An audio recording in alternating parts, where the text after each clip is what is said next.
You're listening to the Uncensored Direct Marketing Show. This show is designed for direct response marketers who want raw, unfiltered conversion tips and secrets to scale their offers profitably to reach their next million. I'm Maria Sparagus. I'm the founder of Direct Painted and your host. Now let's dive in. Welcome to another episode of Uncensored Direct Marketing. Today, I have a very special guest. We're going to be talking about ads, native ads, and a different part of direct response business. We focused quite a few episodes on copywriting and putting together an offer. And I have today Eli Cohen, who's going to help us learn a little bit about native ads and how to promote your offer once it's launched. So thank you so much, Eli, for hopping on my show. And I'm very excited to talk to you. So I will tell our audience that we met through the Direct Response Marketers Group. So I guess shout out to Dee for putting that group together and connecting all these different people in the space. So, I mean, Eli, I don't know you very well, but we did connect because I saw a couple of your posts and I was interested in doing a couple of episodes on my podcast on ads, native ads, and all kinds of different types of advertising. So I put out a call to Eli and Eli said, yes, I will be on my show. So I'm really excited to have you on.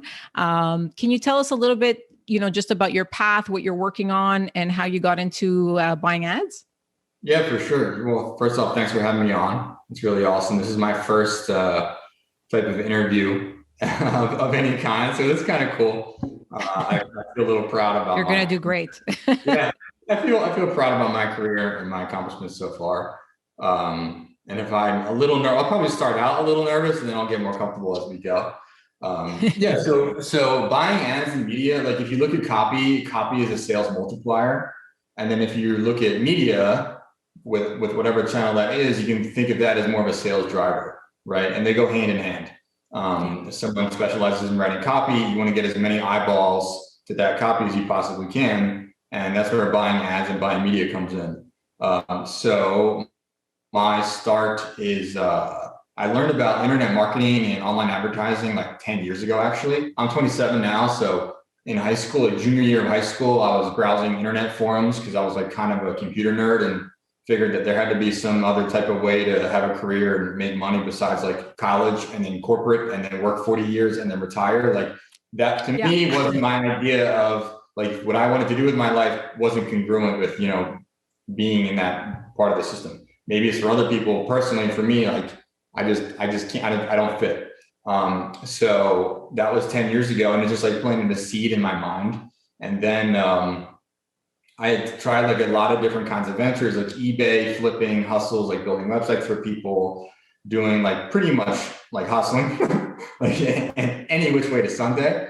And then when I went to college, I had one business that was like an e-com business, did well for a little while and then like flopped. And then after that, I was like, okay, you know what? Like, let's just figure out this online marketing stuff and go full on with media buying. And I took a couple of courses on native ads. And this was like 2016, 2017. One of them was from a guy named James Van Elswick. So I want to name drop him because he's awesome.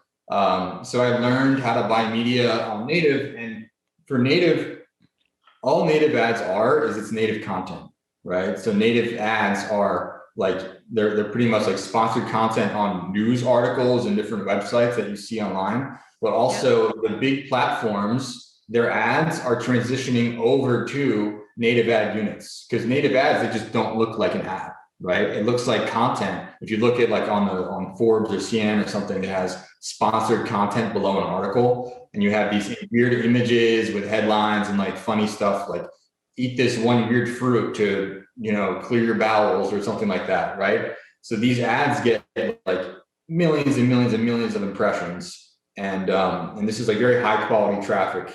And so my lane was buying media for clients while in college. And some of those clients were like more e-com style. And then over time, I started breaking more into like the DR space. And that's kind of been like my career come up is direct response media buyer for native. Okay, that's cool. So you've really focused on native. Like, have you ever had a chance to test out like Facebook or YouTube traffic or any other traffics, or why did you choose the lane, I guess, of native? Yeah, I think native is fun to me. Also, it's a little bit more direct response friendly. Facebook, they have their compliance policies, and it's like a beast in itself. And Facebook is great for like VSLs to e-com offers and e-com pages. Also, Facebook, it can get very expensive, especially during Q4 when everybody's buying like ads in the same ad spot. The mobile newsfeed ad, their inventory gets sold out. So there's that. Also, YouTube. I haven't run much YouTube, but I definitely want to test it. They have a lot of interesting placements. So as a media buyer, I'm not married to one traffic source. I'll test anything that converts. It's pretty much just like, where do you want to put your eggs, in one basket or multiple baskets, right? Yeah. And as a media buyer, I think this is one of your questions that we can just jump to it. As a media buyer, I think it's really good to not view yourself as like a jack of all trades, because it's impossible. It's impossible to be expert at Facebook and YouTube and Facebook and Google AdWords. There's so many intricacies for each. And what I like doing is just focusing in one lane. And and also while you're building media buying, while you're building your skills, you're building your relationship with the traffic sources and your relationship with your clients. And now I have people that they reach out to me, I make referrals. So that's kind of been the lane that I chose. And it just sort of worked out. I never really planned it. Yeah. That's usually what happens. I mean, even in my career, it just happened. I never said, I want to grow up and sell merchant accounts. I just, you just kind of do a couple of things and you're like, oh, well, this is working. Let me just kind of focus on there.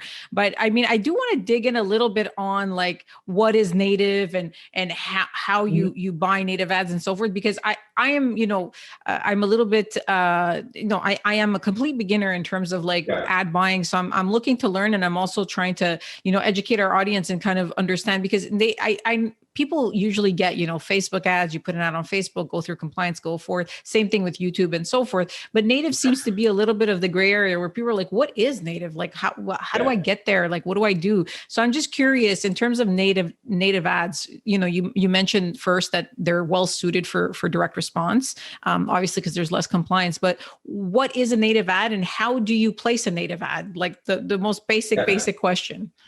Yeah, for sure. Also, like on the compliance side, you definitely still like the networks, the native ad networks, they have their compliance policies. So I'm not saying like it's like a wide open season for DR. It's just different.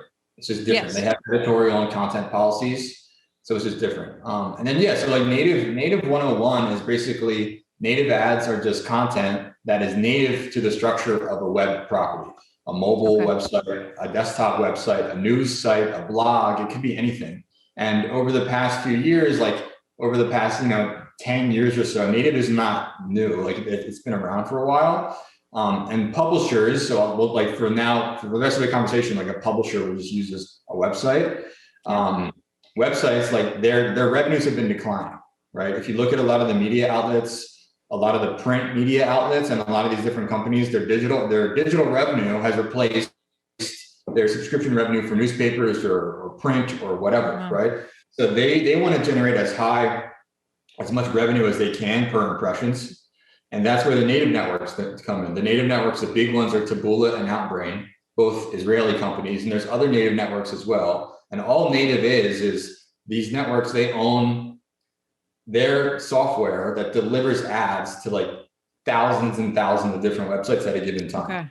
Yeah, that's the way it works. And then if you're a media buyer or if you're an offer owner and you want to run native traffic, you contact one of these traffic sources, and then you can set up a campaign similar to how you would set up a campaign on Facebook or Google AdWords or YouTube. There's a self-service dashboard, and you have an ad campaign. And then within the ad campaign are your ad creatives. And the ad creatives are images and headlines that you want to combine together. And then you can optimize, like if you want me to like totally break down like how to launch and optimize and campaigns and stuff like that, we certainly can. I don't know how in depth you're going to go. Well, I mean, this gave me a good insight, and we'll dig in a little bit more as we go in the episode, because I have some other questions. But I am curious as to the structure of the ad. So not to get super deep, because I know there's a lot of people that are listening that some people have health supplements, some people have biz ops and stuff like that. Just kind of a general overview of like, I know that what I see on Facebook, and I started looking at native because I was curious. I hear it a lot from the DR people that we work with is native ads and so forth. So I started looking at it, and I did notice myself is like Facebook actually looks more like an ad. Like when I see a Facebook ad, it looks like an ad. I find native, like you said, it's more like newsy. It's more like, I don't know if I could use the word like clickbaity. It's a little bit more like top 10 things that get rid of a zit. And you're like, oh shit, like I have a zit. Let me see if I can, so it kind of gets you there. And obviously at the end, it sells you a product. But is that, is that why is that, first of all? Why is it like more newsy? Is it because of the places that it's being placed, or do people still try to put ads on there? Like, well, what's the strategy behind the actual ad on native? The strategy there's different perspectives of where you're looking at it from, right? So there's different players. So there's the publisher, who's the website who wants to get paid. The ad network is the one who's paying the publisher, and then the advertiser. The advertiser is the one who's paying the network, right? Yeah. So the publisher and the network, they have a relationship where the network says to the publisher, hey, we can guarantee you a certain RPM, revenue per 1,000 impressions, that's going to beat what you're going to get from Google AdSense, right? So they'll pay like 5 to 8x what they would make from AdSense. Now, these ads are inherently going to be a little bit more clickbaity. Okay, so that's why different publishers, like MSN has strict compliance, but Breitbart may have a different compliance policy. So the ads on Breitbart may be more like, before and afters, or weight loss, or something heavy, like drink this one weird thing today and lose 15 pounds overnight, right? So something like that. Because the publisher they're okay with more aggressive ads, and they want to make more money. It just really depends. Right. And then the network, the network wants to balance the relationship between their publishers and their advertisers. Their advertisers, like us, we're buying clicks. So that's the way that you get charged on any native network, is you pay per click. And we want those clicks to generate conversions. So it's the ad network's job to service as many clicks as we can possibly buy. But we're only going to buy clicks if the traffic backs up. Right. Okay. So they have to make sure that we're not buying, like, this is an interesting thing. Like, there's a lot of fraud traffic. There's a lot of junk. Like, there's a lot of weird stuff that goes on in the back end. So if you're new to native and you want to spend like 5K, 10K, and you don't have it set up properly, like, you can blow your budget out in 2 days. And then the network's like, oh, sorry, we took your money. Better luck next time. Right. So there's huge volume. There's huge scale. You just have to have a specific strategy that aligns with what your goals are. Okay. So if we talk about, kind of spending money on native and so forth, and you were talking about the networks, like when you're talking about networks, you're talking about like a media outlet, or are you talking about Taboola and the I guess the resellers of the ads? Like let's say I have a health supplement or whatever, would I go directly to Taboola, or is there an advantage to working with, a media buyer, for example, like you, or somebody that or just in general, somebody who's a media buyer? Like, is there, what are the advantages and disadvantages of me saying, okay, well, I want a native ad. I'm just going to open an account with Taboola, take a piece of my website because I had a copywriter write it, so it's good copy, and throw an image on there and let's test it, versus having like a specific strategy and working with a media buyer? Yeah, that's a perfect question, because it makes a lot of sense. So if you're an offer owner, I am now also an offer owner. I buy my media, and now I also own a health and beauty offer. If you're an offer owner and you've never bought media before, and you want to buy ads on Taboola or Outbrain or Rev Content or MGID or any of these networks, go right ahead, set a budget and stick to that budget. That's your test budget. Okay. I wouldn't say it's a burn budget, but you're going to use that budget to buy data. Okay.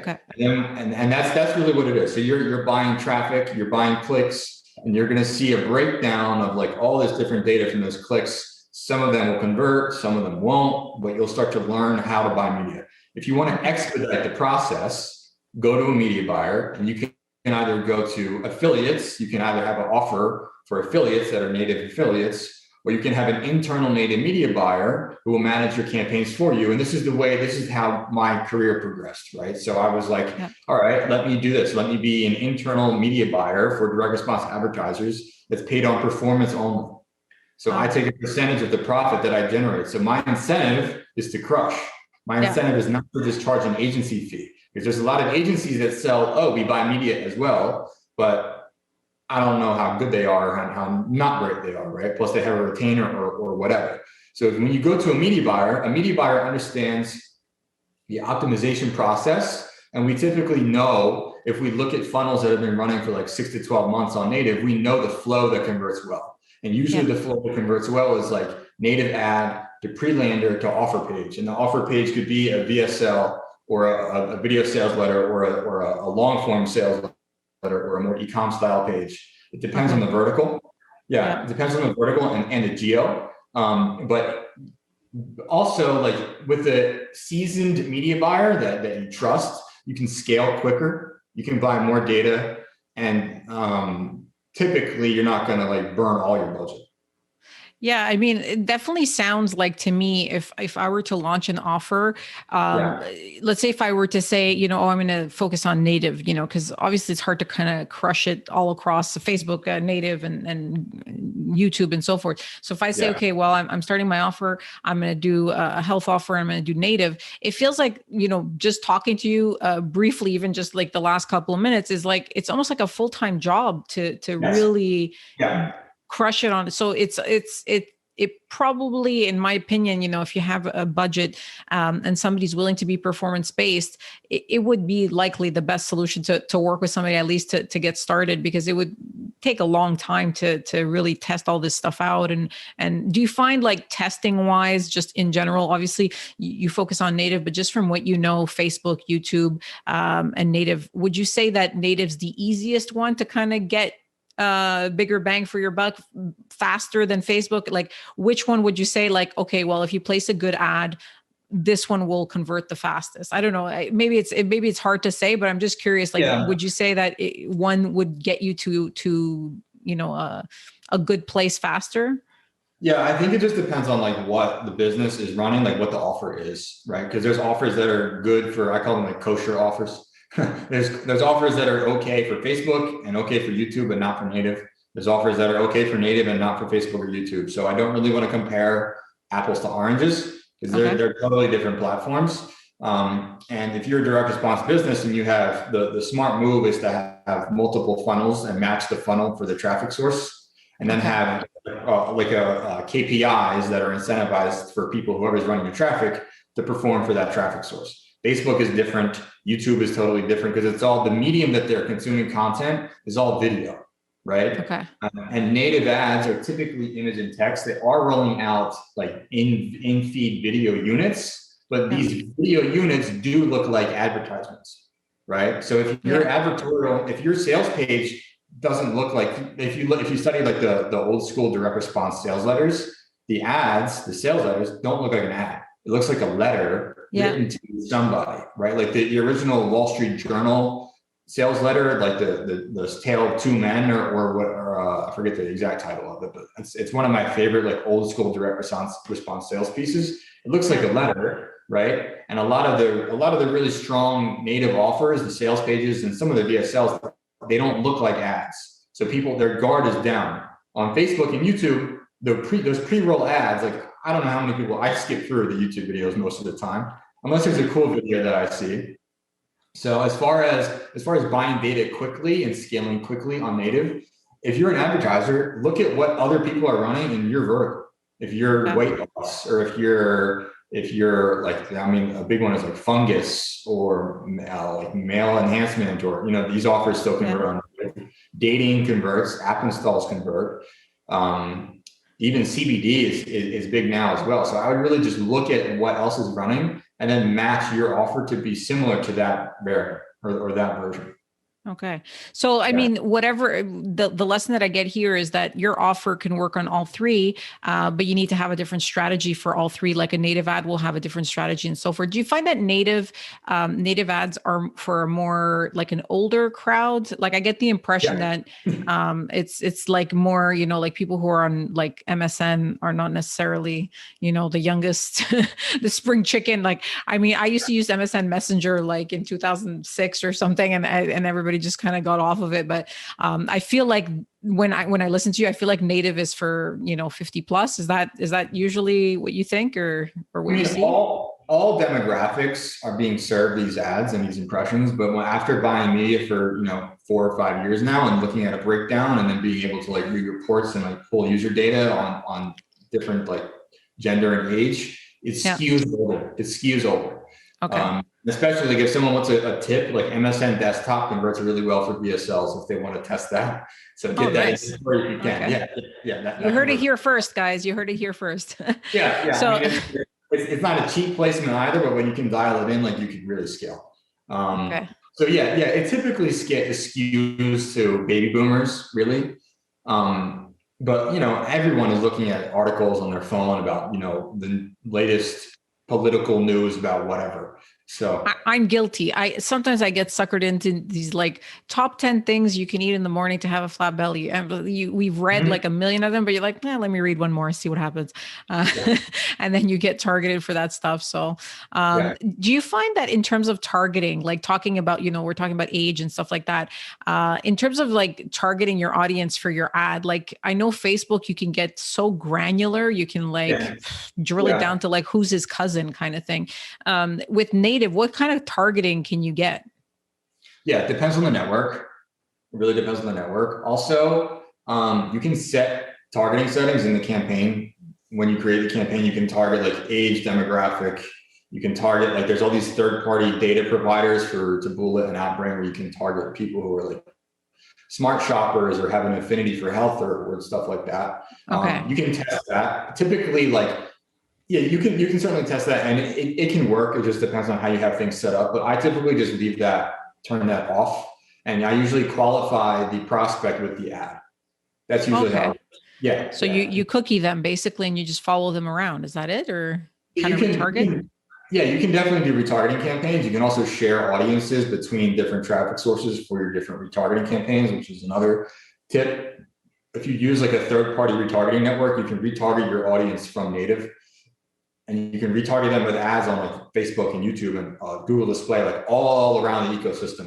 It's a smart way of doing it. And also for people who can implement this, for your retargeting campaign, set up a separate funnel and split test your funnel. Okay. So like basically you retarget your, like if somebody lands on your native ad, you retarget them on Facebook, on YouTube or whatever, but you create a separate ad. You're saying like, don't retarget them with the same stuff. Is that what you're?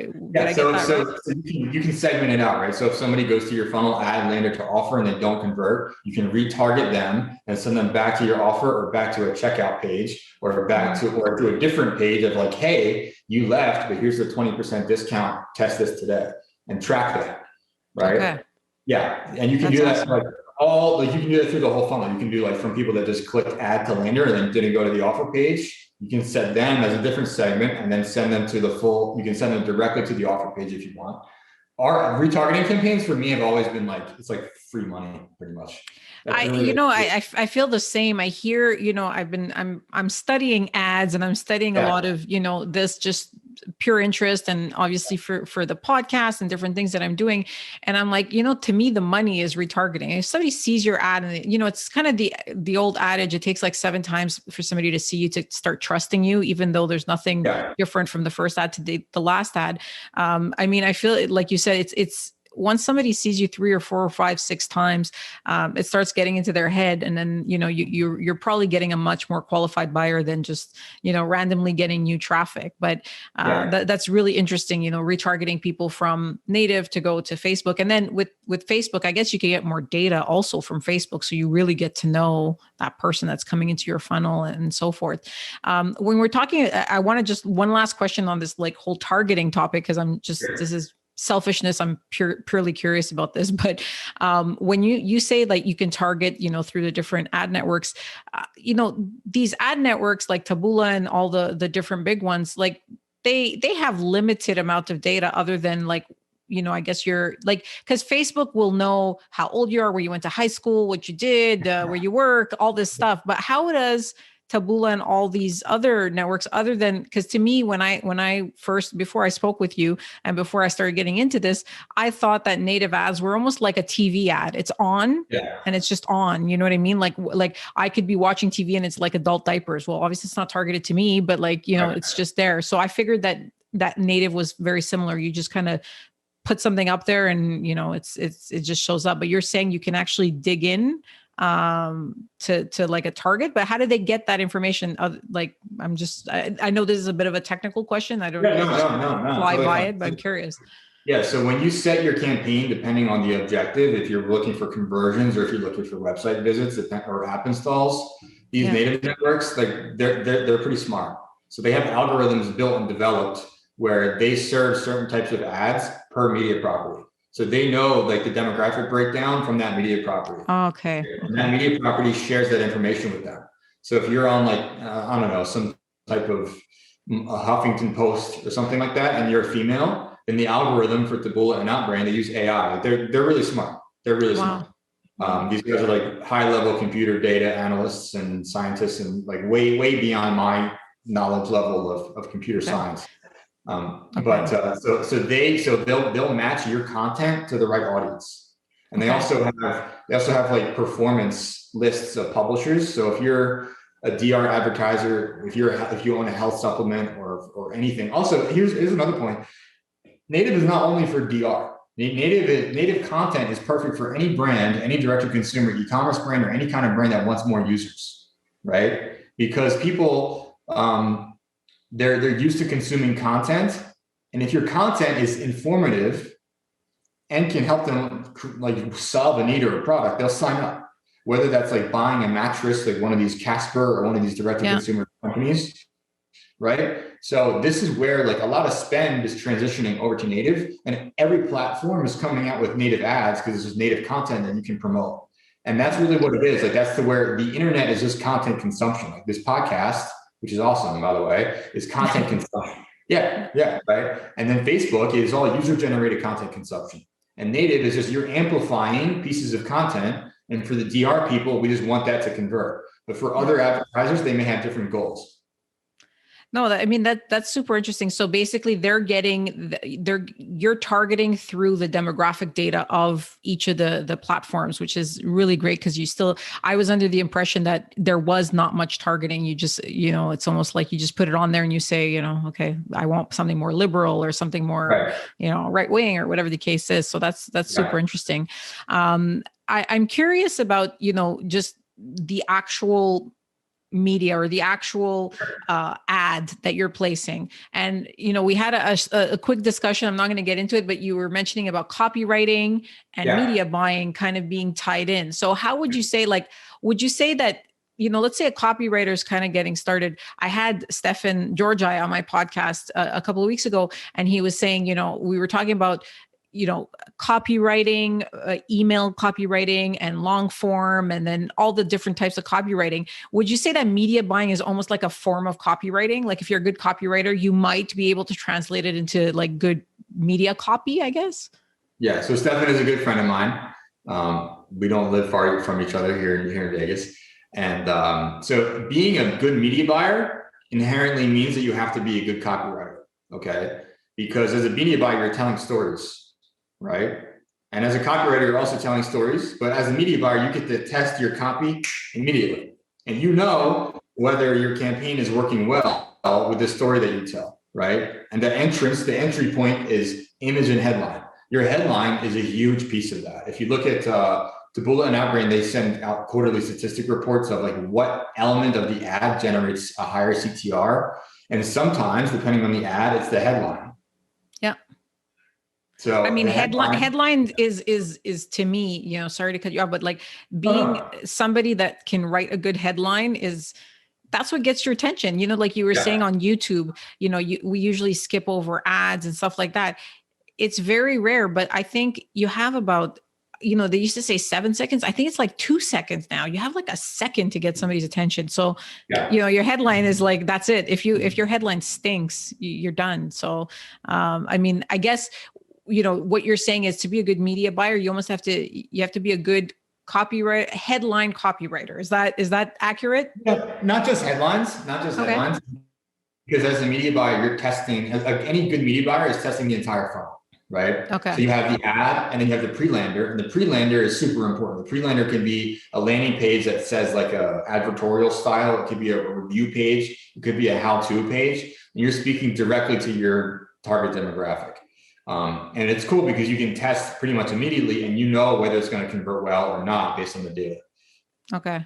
Yeah. Well, it's funny because I find, I feel like a media buyer, almost controls the fate of an offer to a certain extent, Yeah. because you can have the greatest copy. You can have, Stefan writing a great copy, but then you have a shitty, media buyer that's not sending the correct traffic there. But at the same time, you can have a great media buyer and a shitty copywriter, and you're getting the traffic, but then it's not converting. So it almost does go hand in hand, and it would be hard to say. You almost have to have like a really close connection between the media buyer and the copywriter, because it could be one of the two pieces that are broken, and then they won't work together. But talking about like getting people to your page and so forth. And thank you, Eli. I'm having so much fun asking all these questions. It's like a mastermind for me. I'm like, I'm loving this. I'm like, I'm getting all this free info. So, if somebody is, testing out, native ads, when you said if it works quickly or if it's flops quickly, like how long do you give it, and what is the metric that you look for to say this is a dud or this needs to be reworked or this we can try a retargeting campaign? Like, how do you decide what's good? Are you the type of media buyer that tries to have, like, would you buy ads even though it generated a loss, like it was, a loss, and then try to tweak it? Or after, like, I don't know, 2 days or whatever the case is, you say, okay, well, we're at a loss, so let's cut it off and try another ad. Like, what's the process with that? Yeah. Okay. So there's a few moving pieces there. First, as a media buyer, most campaigns you run are not going to be profitable. This is just the way it goes. Okay. You're testing different combinations. There's so many different combinations. You don't know what's going to convert and what's not going to convert. Also, to be a really good media buyer, you need to run an offer that converts. And the offers that convert well on native have broad appeal. Anything weight loss, vision, diet, dating, anything where it's like, here's the immediate benefit, because that's all people really care about, especially with the target demographic on native being baby boomers. They're so inundated with ads all the time that if you don't grab their attention, and sell them and hook them, they're gone. Okay, so that's the first part. The second part is, as the offer owner, make sure your offer converts. Set your target CPA. Like, what's your target CPA goal? Is it 80? Is it 60? Is it 50? Is it 100? Typically, the offers that run at scale on native have a CPA of somewhere between 80 and $100 for straight sale. It could be different for subscription. It could be different for app install. It could be different for e-com. It really just depends. And then tell that to your media buyer. So either your affiliate partner or your internal media buyer, give them that target CPA.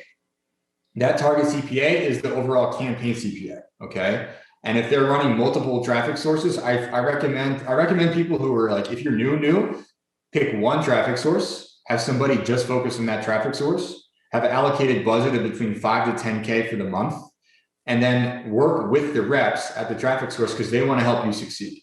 Pass conversion data back to the traffic source. And then in the campaign, you set if it's a purchase campaign, you set your campaign level CPA, and there's smart algorithms that'll modify bid adjustments per publisher. So if you're like totally green and you just go and spend like 10K on one of these native networks, they can blow your budget out by serving your ad. The way this works is, and like this answered your question before, how does an ad work on native? The native algorithms are designed where they score your ad compared to the other ads. So they have inventory. There's a little rectangle inventory at the bottom of most web pages.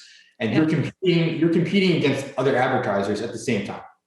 And you're competing against thousands of advertisers. And the algorithm is designed to where they want to optimize the proper bid with the proper CTR. And the CTR is how many people are clicking on the ad per impression served. So if you have a really good CTR ad and your bid is solid, then you're going to win that auction and you're going to get served more impressions. You want those clicks to be qualified clicks to come through your funnel and then convert. So that's really what the key of a media buyer is. And we just need to be on point. And also, as an offer owner, was what I am now, and it's certainly a totally different lane than just as a media buyer, communicate everything with the media buyer. Like, daily positions, daily cash flow. As a media buyer, we just live in our tracker, in our tracking software. Like, I just look at stats all day. well, not all day, but that's another thing. A lot of the day. The media buyer, you literally get addicted to refreshing stats and seeing clicks and conversions come in. It's like a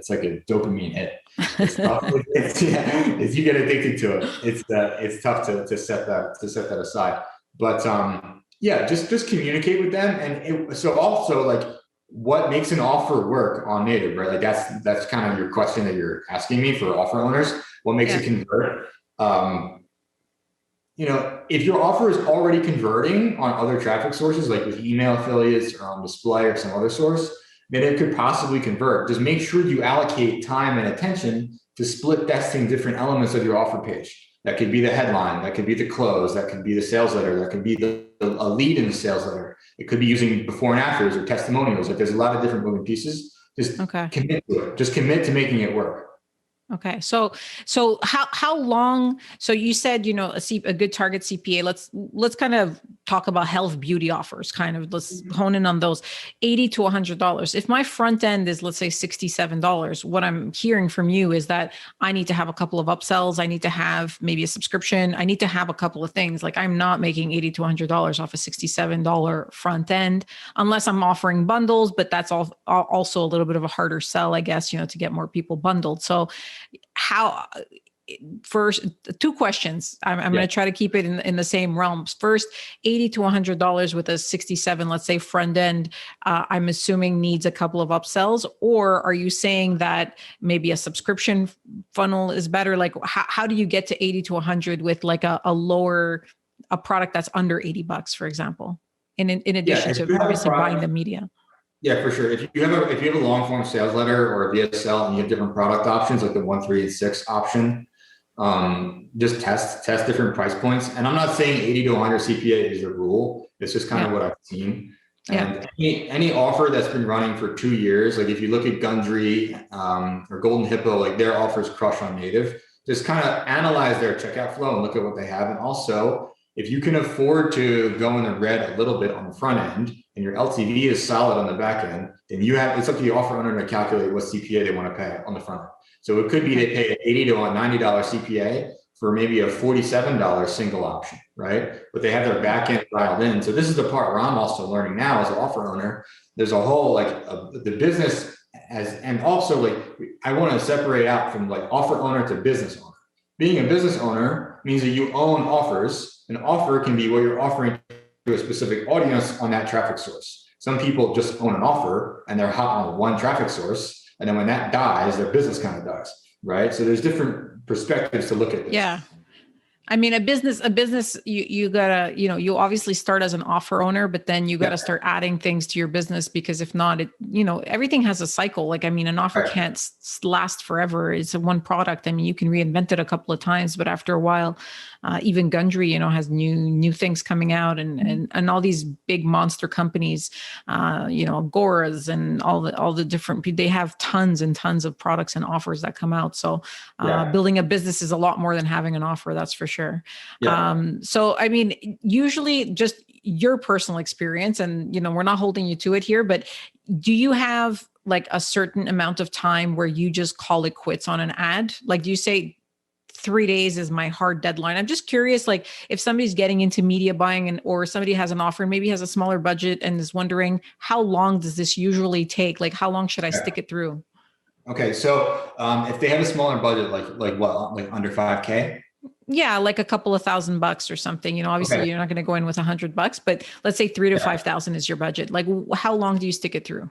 Yeah, so I would test quicker, right? So you can do a budget of $3,000 for the month and spend $100 a day. If you're running an offer with a payout of $50, that means you have $100 to spend to generate 2 conversions. Now, you don't know, right? If you have a campaign that has 8,000 different publishers running your ads on it, you're only going to be served a limited amount of impressions. So what I would do is I would condense that time window down into 2 weeks. So I would spend 3 to 5K, right? And start with 3 different campaigns: desktop, tablet, and mobile. Do mobile and tablet, iOS, and keep desktop, and do like $250 to $300 a day, and just see if they convert, right? So typically when you start a campaign, the campaign is most likely not going to generate a positive ROI. But if you see conversions ticking through, then the media buyer's job is to optimize the publishers in that campaign, where we want to block everything that is typically the rules like 2x the CPA per publisher, you block. And there's rules, there's software. I'll plug the software. There's one called the Optimizer, another one called I forget the name of it, but I can add it to the show notes. We'll add it to the show notes. Yeah. yeah. Because I've used so many and they change their names a lot, and there's new ones that pop up all the time. So it's the media buyer's job really to optimize quickly, and that's really what you want to do. So you want to buy data quick, right? You don't really want to string it out over a month. And that's the thing is there could be an offer can be hot, it could convert well, but you could spend data you could spend money on campaigns for a month or 2 months or 3 months. Like I would typically not drag it out that long. I just want to test, because you can buy $5,000 a day, $10,000 a day, or a lot more on clicks when you know which campaigns convert. And then also, so I'm just going to dump information if you don't mind. No, I love it. I'm learning, because I mean, a lot of people have like 3,000 to 5,000. It's not a nothing budget, but it's like, I've tried something like I did an ad on Facebook, and I didn't know where, obviously we're not a consumer product. So it was like the targeting had to be really specific. And I went with 5,000 over a month, and I was waiting on data, and it actually never converted. And I was like, 3 weeks later, I was like, well, this stinks. Like, just turn it off. Like, this is stupid. So I'm happy to hear that you said like get the data in a shorter period of time. Would you even do it in like 1 week? If you had, let's say 5K, would you say just put it all 1 week, split it over 1 week, or is that too fast? No, I mean, you don't want to waste money. I'd probably do like 2 weeks, 3 weeks. 2 weeks. Okay. Yeah, you don't want to waste money. And optimizing on Facebook is different because there's like pixels and like smart algorithms and all this different stuff and like also different audiences and audience interest overlapping and all these different things on Facebook. Facebook's an art in itself. And on native, so pretty much on native, let's say you have a 5K budget, right? If you spend 5K and you make back 2,500, that means that your campaigns have promise, right? Oh, wow. Okay. Yeah. So if you're negative 50% ROI, that means that hey, that's a good sign.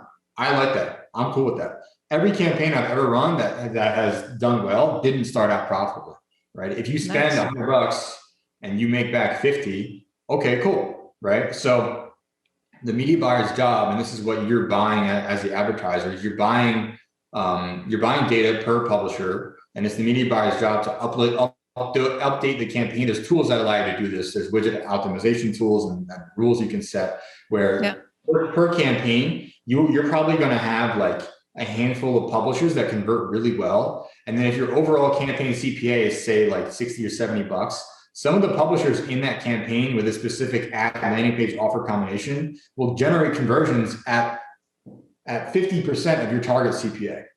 So you could get conversions for $25, $30 or less, right?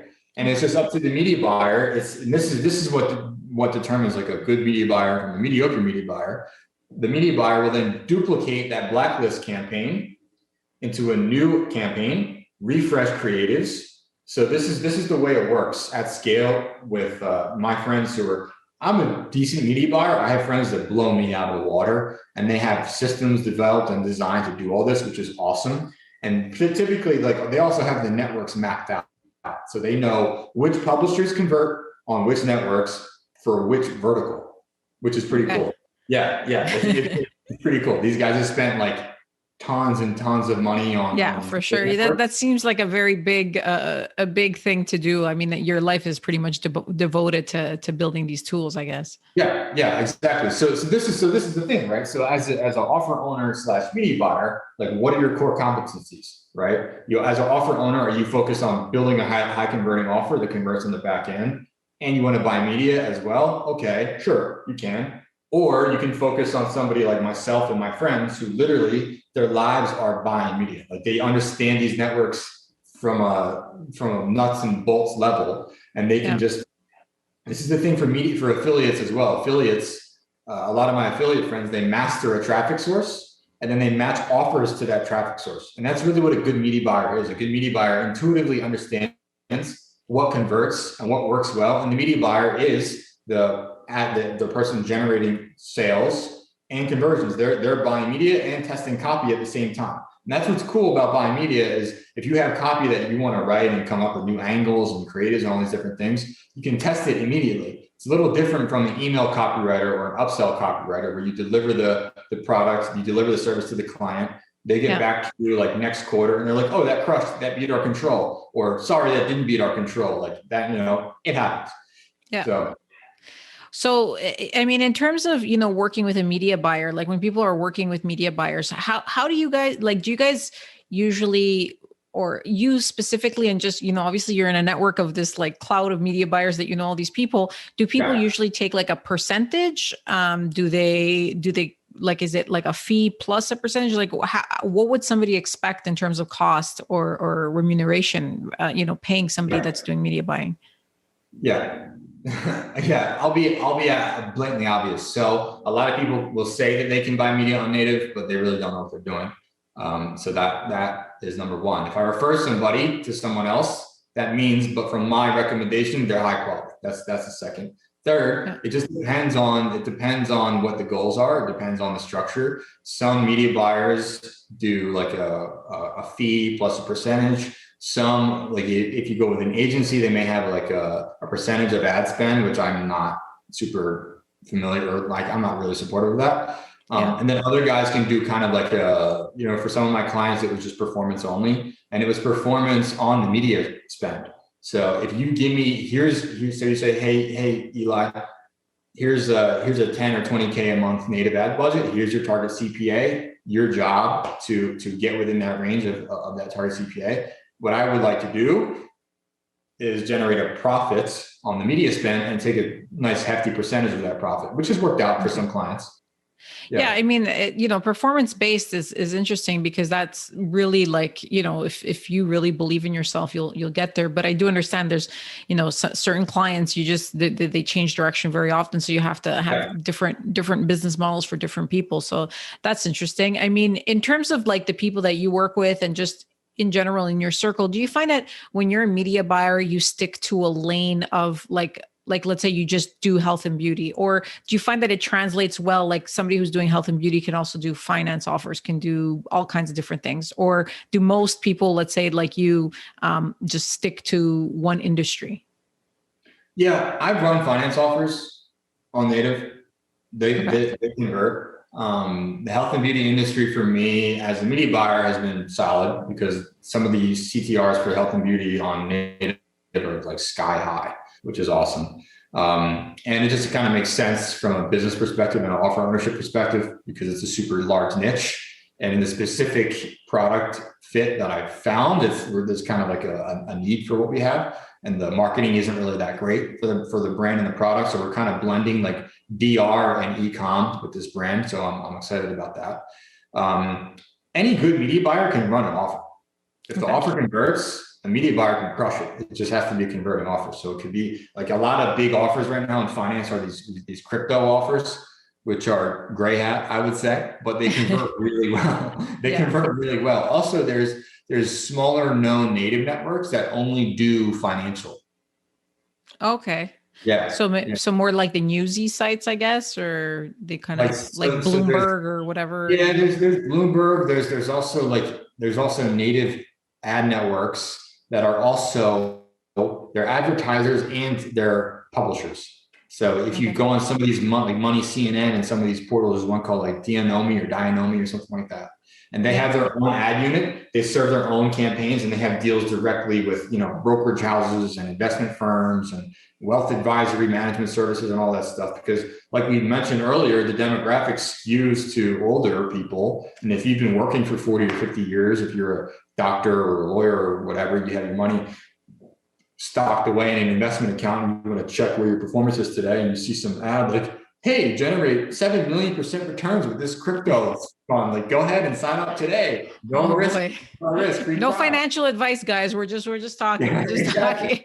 No, I mean the crypto offers are, they're a dime a dozen. I mean, I know, I've been kind of talking about crypto for a long time. I've done a couple of episodes on crypto. I'm actually doing quite a few also to come. And the crypto offers, obviously there's a little bit of shiny object syndrome right now with crypto. I feel like every single interview that I've had in the last like 3 weeks or 4 weeks, it's always ended with like crypto as the topic, even though we're like not talking about crypto. But it's funny because I think a lot of even, I think Facebook and some of the, the bigger traffic sources are banning anything that says crypto.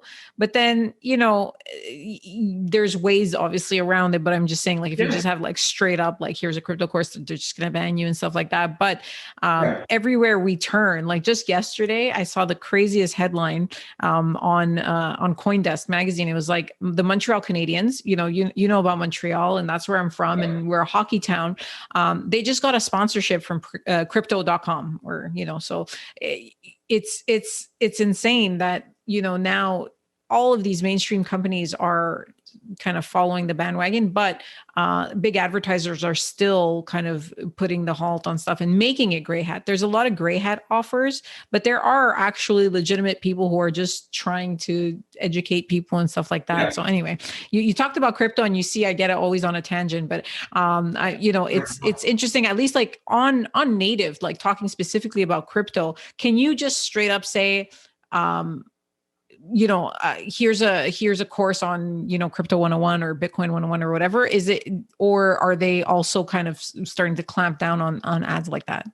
I mean, there's been a lot of like crypto biz op stuff that's, my lane was like sort of like gray hat, not exactly black hat, but I definitely have run some quite aggressive offers in my time. So where there's money to be made, people will go for the easy money. And that's just that's just human nature. Some, like the native networks, may allow it here and there, but for the most part, they have to, like, this business is all about relationships, and the native networks don't want to burn the relationship that they have with the publishers and allow some like really scammy crypto offer to run. However, I'm fine with crypto as well, because also crypto, like, is trending. People are interested in it. Smart money is getting involved in it. Hedge funds are getting involved with it. Like, there's actual technology built behind these coins and these tokens. And also there's legitimate exchanges where people can go and sign up. And these exchanges like Coinbase and these others are it's a legit company, right? Coinbase, if they want to advertise, like, why wouldn't they be able to, but I mean, I get it. It's the same thing, I guess, the same growing pains that health and beauty had, in 2008, 2009, 2010, where it was like just all these scammy products that had no value and stuff like that. We're kind of going through the growing pains, I think, with the crypto offers, and eventually we'll have that. But that's super interesting. I have another kind of lastest question, because I've taken a lot of your time, but I'm curious.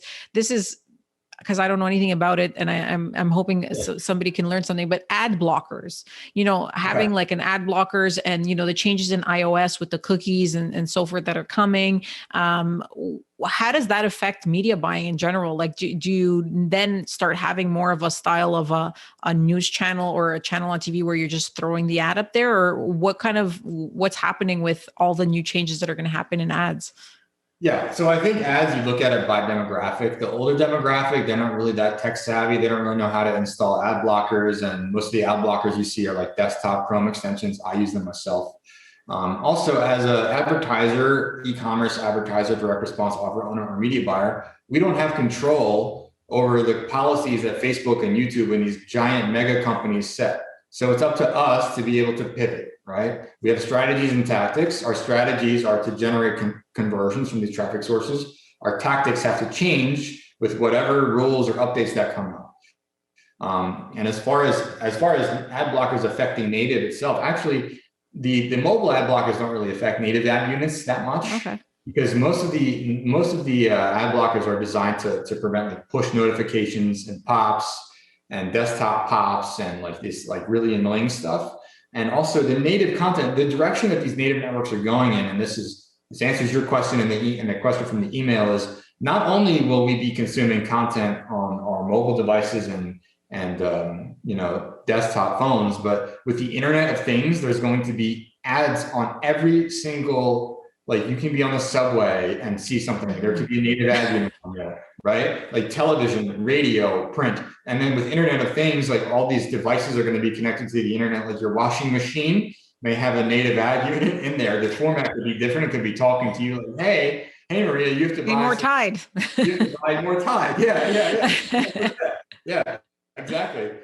So it's up to us as media buyers and offer owners to just be able to understand that things are changing. There's demographic shifts that are happening. The millennial generation, mine, now has the lion's share of the population percentage. We're spending more money on our phones now than ever in history. And also COVID has accelerated the growth of e-com by like, I don't know, I think probably 5 to 10 years in a span of 1 year, right?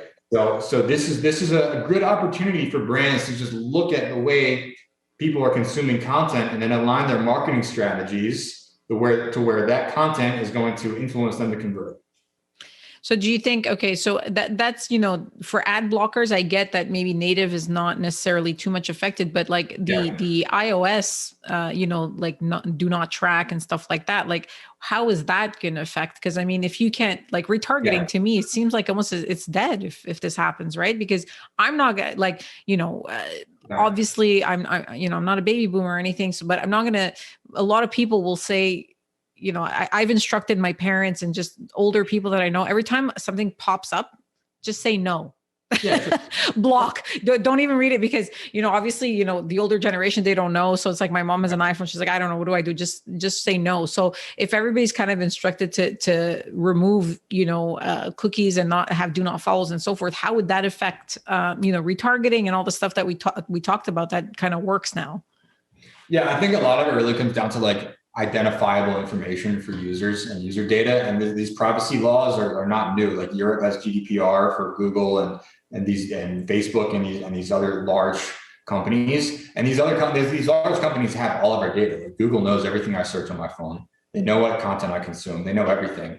And as far as native media buying goes, I don't think it's affecting policy yet, but it most likely will.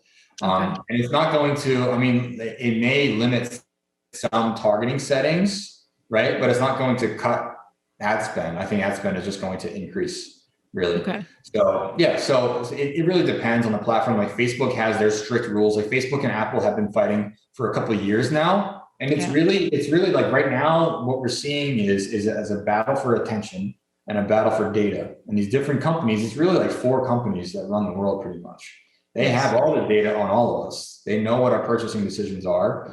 And it's really actually to our benefit that they don't have all this information. And it's interesting to say that as an advertiser, because I capitalize on it, right? Which is interesting, which is, it's fine. I don't really want them to know everything about me, but I think there needs to be a limit, right? The law sets a limit of like, okay, you don't need to know, like we're having this conversation on my phone right now and Facebook wants to serve me an ad that's from the content of my conversation I'm not even give them an okay for. I'm not really cool with that. Right. So I think there needs to be definitely a limit of how far things go with the intrusiveness of privacy. Really, a lot of people say this, privacy is dead and all that stuff, but I don't know. So we'll see.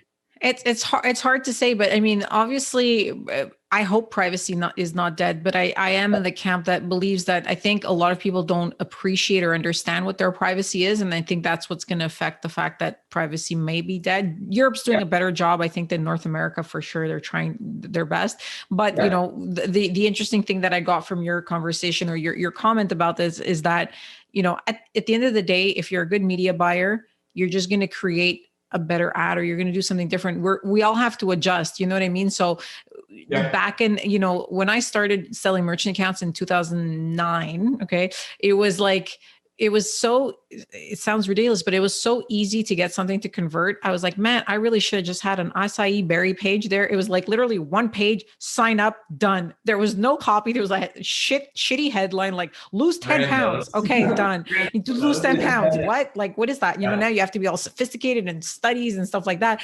And, everything evolves. So I guess this is just another evolution of ad buying. It's not dead. It's just going to make it, it's going to get rid of the fat. I guess the people that just really don't know what the hell they're doing are just going to drop off because it's going to be a little bit harder. Or there's going to be more things that you have to do to get something to convert, I guess. Yeah, I think like anything that you sell can convert. It's just going to take more steps to do so. Okay. Well, that's interesting. That's a nice comment. I'm just last question and final thoughts. Do you have any predictions or something wild? Like what do you think is going to happen with native, or what do you think is going to happen between this fight of Facebook and Google and so forth? This is like completely, this is not a part of our any script. So I'm just curious to hear your personal thoughts, and nobody's going to hold them to you if they don't come true. My personal thoughts are that it's like really interesting because if you look at like technology has been increasing so fast. Like I don't think we really know what's coming next yet, right? So there's going to be over the next few years, it's going to be pretty crazy with what happens with like quantum computing and crypto and AI and all this stuff. It's going to exponentially increase. So I'm excited. I don't know like exactly what path it's going to take, but literally 10 years ago when I was 17, I didn't have a smartphone yet. Instagram wasn't that big. YouTube was relatively big, but nothing what it is now. And people are like literally making a full-time living and doing extremely well just being a content creator on some of these platforms. So it's really like our lives are now digital. We live in a digital world. And also something as a mini bar that I've seen is especially now during COVID is people crave human interaction and authenticity more so than ever else, like at any time that I've ever seen. People like something real. So if you own a brand, like put a real person in front of your brand, be real about your marketing, be authentic about it. That's what differentiates Pepsi Cola from, Budweiser or something like that, right? Like what differentiates you and your brand? And that could be you, Maria, who's awesome, right? That could be you with a podcast. That could be somebody who owns an e-commerce business. That could be somebody who owns a native media buying agency. It just depends on positioning and what you want to be seen as in the market. Yeah. Well, that's very good. And I mean, at the end of the day, even though we're so technologically advanced, what you're saying is it comes down to branding and somebody identifying like, why do you want to work with me? Why does somebody want to work with you? It's because at the end of the day, you're like, well, I can work with a whole bunch of people who buy media, but I like Eli, and that's going to be my decision. So, the lesson of the day is, although we're using technology for everything and everybody's life is being digital, it still comes back to the personal relationships and how you can, address somebody and make them feel comfortable with you. So thank you so much, Eli. This was a fantastic conversation. You've taught me so much about native and just ads and so forth. It was pretty interesting. I know that it's a little bit of a beginner type of talk for you, but I hope I'm comfortable with it. Yeah, I've been explaining what I do to people who know nothing for like years now, years. So I'm comfortable with it. I'm totally cool with it. It was awesome. And that's how we connected, because you were explaining something on a group and I was like, oh, that's interesting. I need to contact him because I need to know more about this native. So thank you, Eli, and have yourself a great day, and we'll be in touch very soon. Thanks for all the information. Thank you. Thank you so much. Thank you. Bye-bye. Hope you found today's session valuable.